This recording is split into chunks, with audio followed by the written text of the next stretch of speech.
Assalamualaikum warahmatullahi wabarakatuh. Alhamdulillah, nahmadullah al-jalali wal ikram ala ma akmala lana min dinil Islam wa nusalli wa nusallim ala nabil huda wa rahmah al-mab'uthi bil kitab wal hikmah khatamin nabiyina wal mursalin sayyidina wa maulana Muhammadin wa ala alihi wa sahbihi ajmain. Amma ba'du. Apa kabar anak-anak? Sehat semuanya? Alhamdulillah. Kalian pada hari ini kelihatannya pada tegar-tegar, pada sehat-sehat, bagus. Tandanya kalian semangat untuk belajar. Dan alhamdulillah hari ini kita akan belajar tentang sejarah kebudayaan Islam atau SKI ya. Bawa bukunya semua? Baik. Kita akan belajar SKI pada kesempatan ini. Kita masuk bab yang keempat, pelajaran keempat tentang Wali Songo. Siapa yang pernah dengar cerita Wali Songo, kisah Wali Songo, atau mungkin sudah difilmkan ya? Siapa yang pernah nonton filmnya? Film Wali Songo. Baik, kita akan pelajari tentang Wali Songo. Siapa Wali Songo itu? Apa arti daripada Wali Songo? Jika kita melihat daripada pengertian Wali Songo, ada dua kalimat. Yang pertama wali, yang kedua songo ya. Wali, apa itu wali?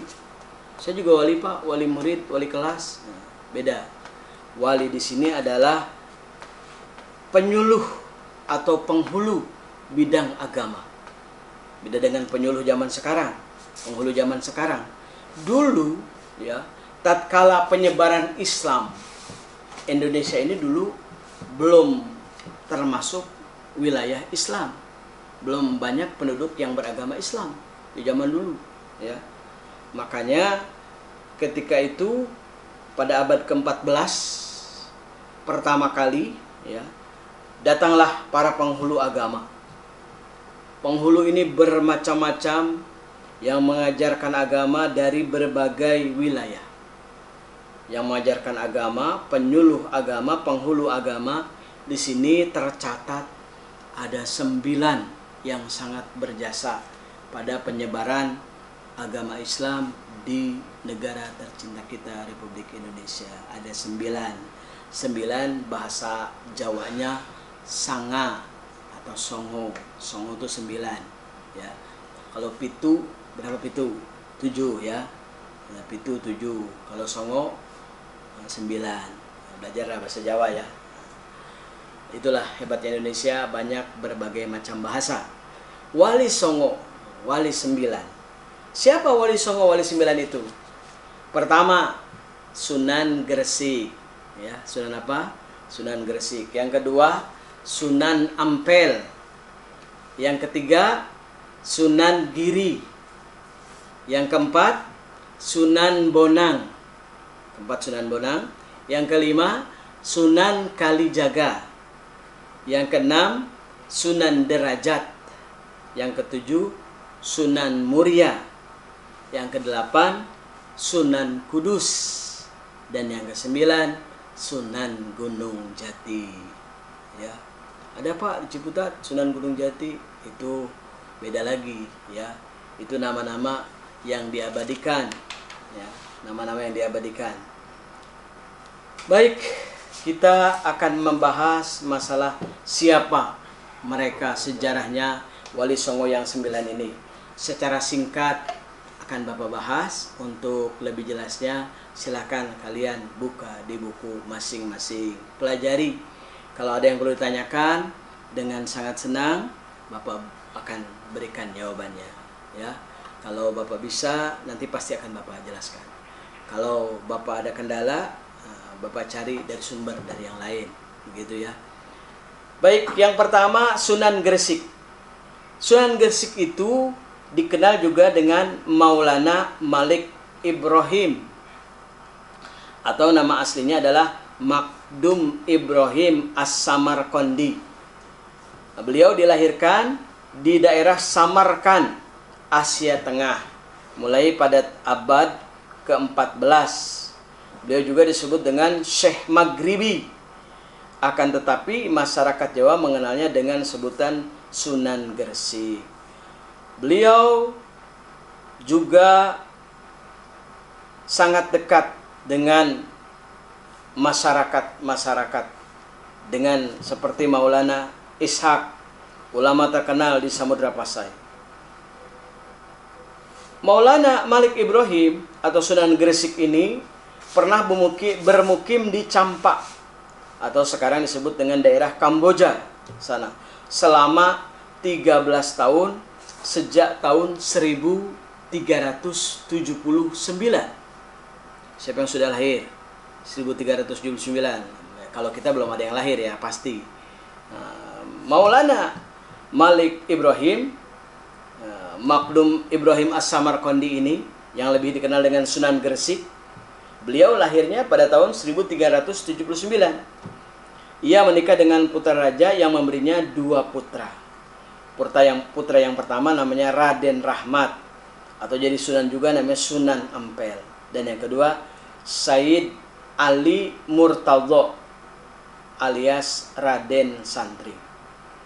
Pada tahun 1392 Masehi, Maulana Malik Ibrahim hijrah ke Pulau Jawa dari daerah yang pertama kali disinggahinya yaitu di daerah Sembalo, ya, daerah yang masih berada dalam wilayah kekuasaan Majapahit.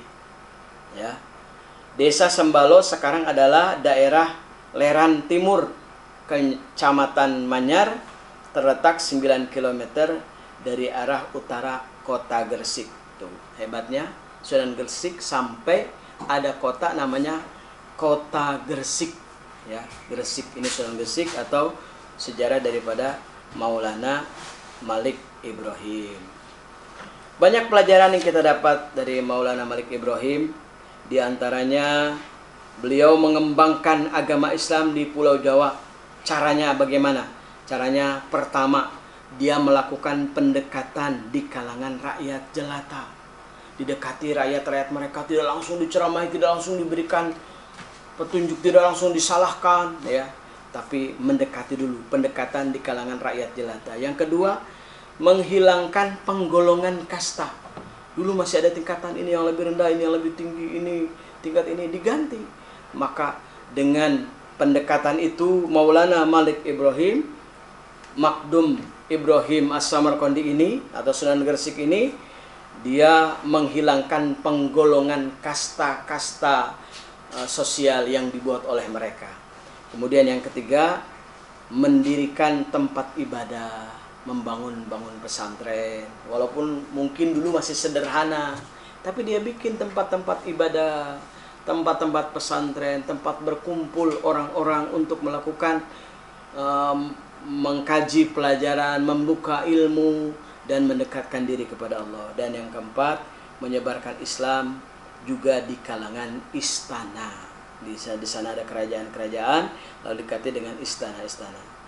Lalu apa nasihat-nasihat yang disampaikan oleh Maulana Malik Ibrahim itu? Yang pertama, berilah pertolongan kepada siapapun tanpa pamrih dan tanpa mengharap imbalan. Ini yang diajarkan oleh Maulana Malik Ibrahim atau Sunan Gresik ini, mengajarkan kepada kita umumnya, khususnya kepada kaum muslimin saat itu. Pertama, agar tatkala memberi pertolongan jangan pernah pamrih. Ini yang diajarkan oleh para wali. Kadang-kadang ada orang sekarang itu, ya, ketika dia menolong orang lain, dia sudah menjanjikan, tapi nanti kasih ini ya, tapi nanti bayarnya sekian ya, dan lain sebagainya. Ini berarti bertentangan dengan ajaran para wali songo yang telah mewariskan kepada kita, terutama Sunan Gresik ini mengajarkan kalau memberikan pertolongan jangan pernah mengharapkan balasan. Tenang, Allah yang akan memberikan balasan dengan balasan yang berlipat ganda. Allah Ta'ala berjanji kalau kita berbuat kebaikan, niscaya Allah akan menggantinya dan akan membalas dengan yang berlipat ganda. Amin ya rabbal alamin. Kemudian yang kedua, pesan daripada Sunan Gresik ini, dakwah harus dilakukan dengan ikhlas dan penuh kesabaran. Kenapa? Orang yang berdakwah tidak ikhlas, dia banyak merasa terkendala. Orang yang dakwahnya tidak ikhlas, dia tidak sepenuh hati memberikan materi pelajaran dakwah. Dan harus penuh kesabaran. Sebab sikap-sikap orang yang menerima pembelajaran itu, menerima dakwah itu macam-macam. Ada yang langsung menentang, ada yang langsung merasa aku juga bisa, aku juga lebih mampu, aku lebih bisa dari kamu, dan lain sebagainya. Ini kewajiban kita hanya berdakwah, hanya menyampaikan kebenaran. Yang ketiga, dakwah kemiskinan yang menyebabkan kekafiran. Kadal fakru ayyakuna kufran. Kadang hati-hati, kemiskinan, kefakiran bisa mendekatkan kepada kekufuran. Kita khawatir banyak bangsa Indonesia yang saat ini sudah tidak melakukan aktivitas kerja, membuat dia semakin miskin, semakin susah untuk punya kehidupannya. Datang pertolongan dari agama lain, udah akan dibantu beras dan lain, tapi dengan syarat Anda pindah, jangan mengikuti ajaran kami, jangan mengikuti ajaran, pindah ke ajaran kami, dan lain sebagainya. Ini perlu kita waspadai dan perlu kita perhatikan. Sebab sudah dikatakan, kadal pakru ayyakuna kufran. Kadang kefakiran bisa membujuk orang menuju kepada kekafiran. Karena orang dibuai dengan kebutuhan-kebutuhan duniawi yang bersifat primer, yang bersifat penting, lalu dia serahkan keimanan itu kepadanya. Naudzubillah summa naudzubillah jalik. Semoga kita dan seluruh bangsa Indonesia ini tidak akan pernah terjadi. Kita terjaga kekuatan iman dan kita kuatkan kesabaran kita. Kemudian yang ketiga, yang keempat, agama Islam itu mudah untuk dipelajari dan diamalkan. Kalau kita tidak mempersulit sesuatu dalam pelajaran, insya Allah tidak akan ada yang sulit. Ya, sebetulnya yang membuat sulit itu kita. Kalau kita terima dengan baik, kita laksanakan semampu kita, itu yang Allah bebani kepada kita. Allah tidak akan memberikan beban. Allah tidak akan memberikan satu kewajiban yang di luar tanggung jawab kita, yang di luar kemampuan kita. Contoh kecil, kita sholat harus berdiri kalau mampu berdiri. Kalau kita tidak mampu berdiri, sholatlah sambil duduk. Boleh. Sambil duduk pun kita tidak bisa duduk, dengan alasan sakit dan lain sebagainya, sholatlah sambil tidur. Ya, kita selama masih bisa tidur tetap lakukan sholat. Sholat pun tidur nggak bisa, berarti udah nggak usah sholat, disolatin.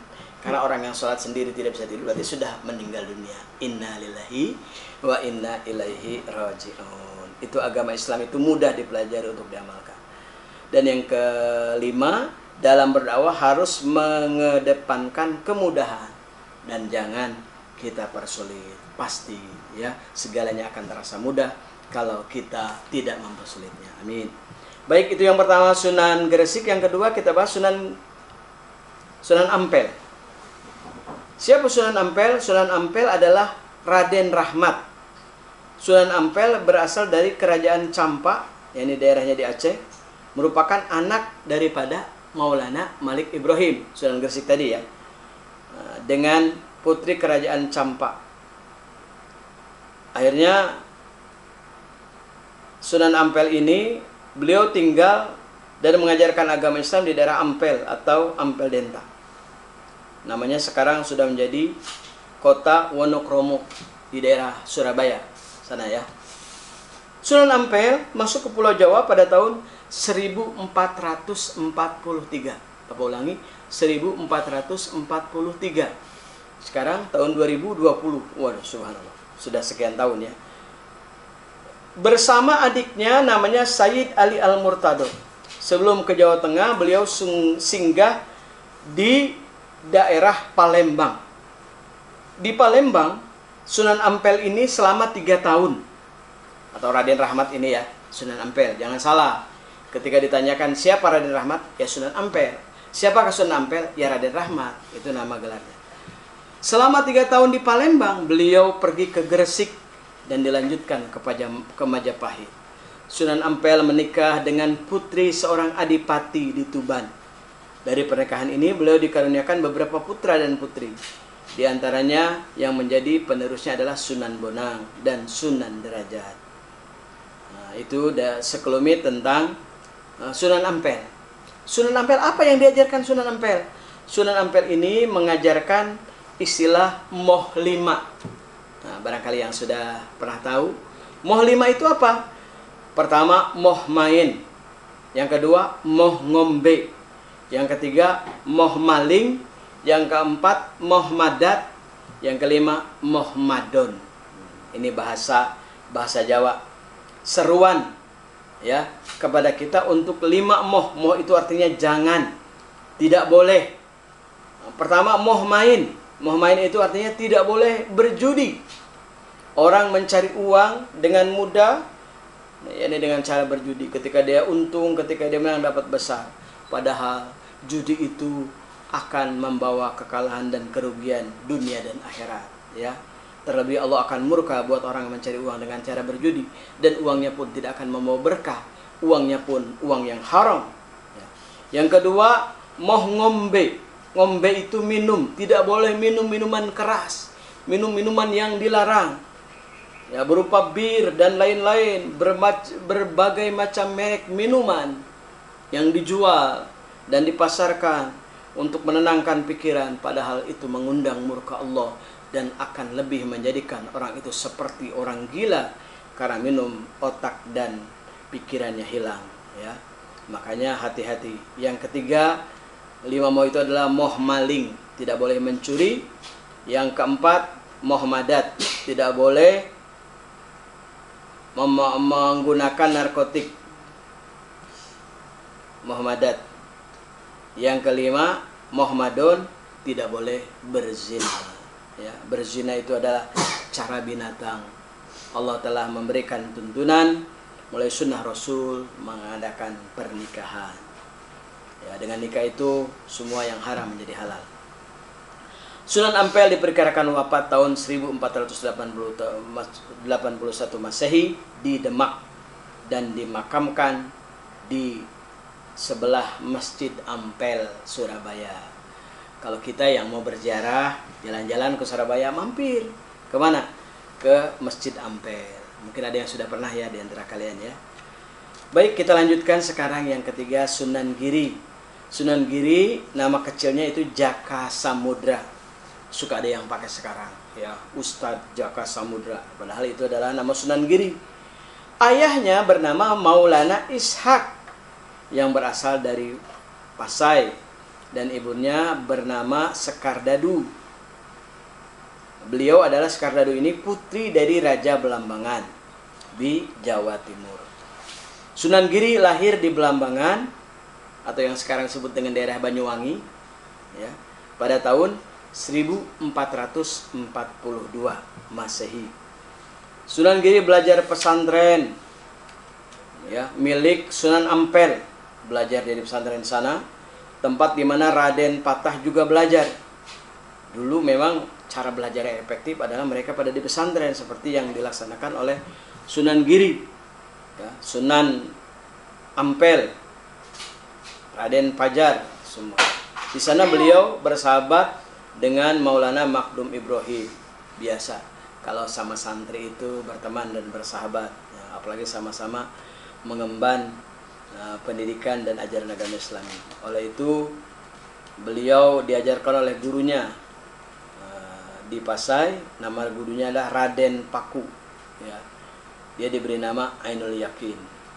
Sunan Giri mendirikan pesantren di daerah perbukitan Desa Sidomukti yang terletak di daerah selatan Gresik. Dalam bahasa Jawa, bukitnya adalah Giri. Bukit adalah Giri. Maka beliau dijuluki Sunan Giri. Pesantren tidak hanya digunakan sebagai tempat pendidikan, namun juga sebagai pusat pengembangan masyarakat. Ya, ini yang diajarkan oleh Sunan Giri. Ya. Di bidang kesenian, beliau juga mengajarkan berbagai macam ilmu. Karena beliaulah yang pertama kali menciptakan asmarandana dan pucung.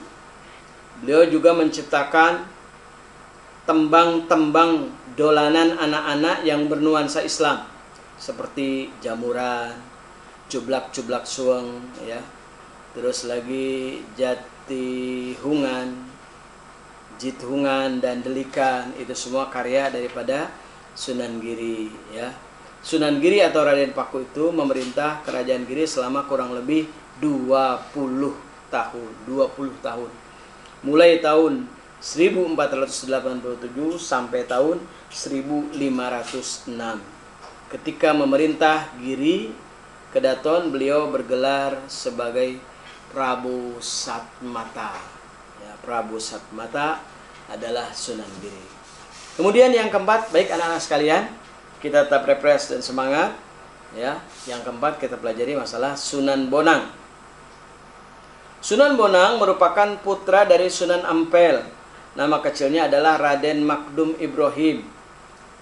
Beliau lahir pada tahun 1465 Masehi dari seorang perempuan yang bernama Nyi Ageng Manila, putri seorang adipati Tuban.